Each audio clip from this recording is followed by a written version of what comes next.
We're going to turn now to the desperate last-ditch efforts to try to keep the country from falling off the fiscal cliff, sending everybody's taxes up and possibly sending the country into another recession.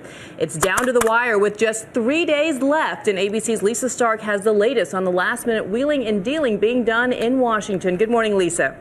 Good morning, Deanna. Well, the next 24 hours are critical. The president this morning in his radio address told lawmakers don't let Washington politics get in the way of American progress. And so the last-ditch attempt is underway now to put together a deal, and the ball is in the Senate's court.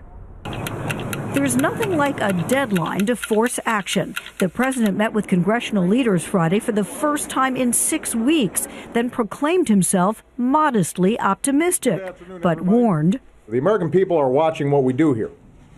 Obviously, their patience is already thin.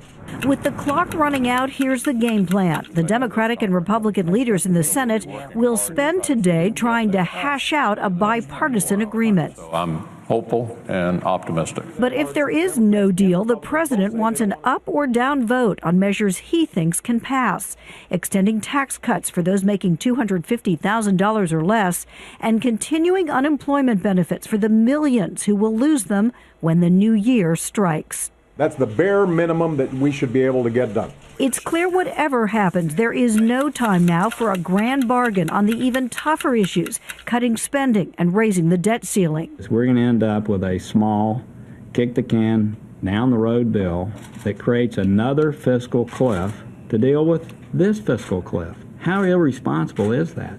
And as Washington fiddles, the stock market burns, dropping for the fifth straight day. Under all this uncertainty, Americans are burning up too. This is America, and they should be working for the American people. The parties are just trying to outdo each other. Can't believe that we've even gotten this close. Sit down, get in a room, and don't come out of that room until you've got this thing taken care of.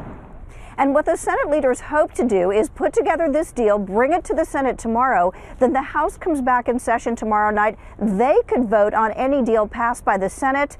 But Bianna, no one is holding their breath here in Washington. No one is indeed. All right. Well, for more on the big White House meeting and what could happen next, we want to bring in John Avlon. He's a senior political columnist at the Daily Beast. He's been a very busy man covering all of this. How do you see this playing out over the next few days? I mean, look, we're 3 days out. The good news is nothing focuses the mind like the prospect of being hanged. And people in Washington realize that they are just days away from possibly putting this country back in recession. Today, Bianna, is the key day. Saturday, today, the senators are meeting. They're going to try to come up with a bipartisan bill that could pass the House. If it doesn't work, the president's got a fallback plan. Just to say on Monday, New Year's Eve, vote on a plan that would keep taxes low for the middle class and extend unemployment benefits. But that is a distant second choice. Right now, everyone's got to be hoping that this working weekend will finally produce some results out of Washington. Well, you've been watching Washington for a long time. Are there any grown-ups in the House? Do you have any optimism that these guys can come to some sort of agreement here? Well, look, we saw it last week that,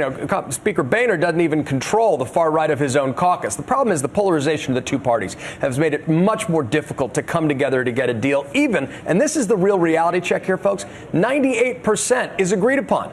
Both parties agree that 98% of Americans shouldn't have their taxes raised. We are being held hostage by a debate over that top 2%. And that's not just an ideological divide, that's a partisan divide, but it is holding our economy hostage right now. And every American stands to see their taxes raised in just 3 days if they can't come to a deal. And you agree that they will probably come to a small deal. Yeah. But the bigger issue could happen just a couple of months from now, and that's the debt ceiling, which we have to address too. That's kicking the can down the road again. Exactly right. We're going to be here again. Remember the whole debt ceiling debacle just a year and a half ago? Well, that led to the downgrading of our credit, national credit, for the first time. And S&P blamed an atmosphere of partisan brinksmanship. Well, the definition of insanity is doing the same thing over again. We're going to be doing that over again in just 2 months' time. Republicans hoping that that will finally compel a grand bargain. But the rational question Americans have to ask themselves is, if we couldn't get anything done in this lame duck Congress, where we were said, look, after the election, finally, politicians will be free to reason together, why should it be any different or any better in a new Congress? So what does it say about the state of our politics that these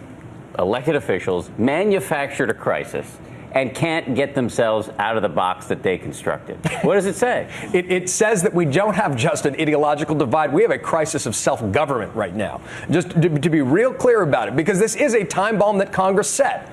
You know, nobody wants the sequestration cuts, but that was the stick they put to their own head as a way of compelling a deal to get done, and a deal doesn't get done. We're not even aiming for that kind of grand bargain that's necessary ultimately to reduce long-term deficits and debt. We weren't that far from a deal 2 weeks ago. But we are today. We're going to get at best a patch and then be here again in 2 months. Congress can't get out of its own way. We keep setting our own traps, and we can't find a way to reason together.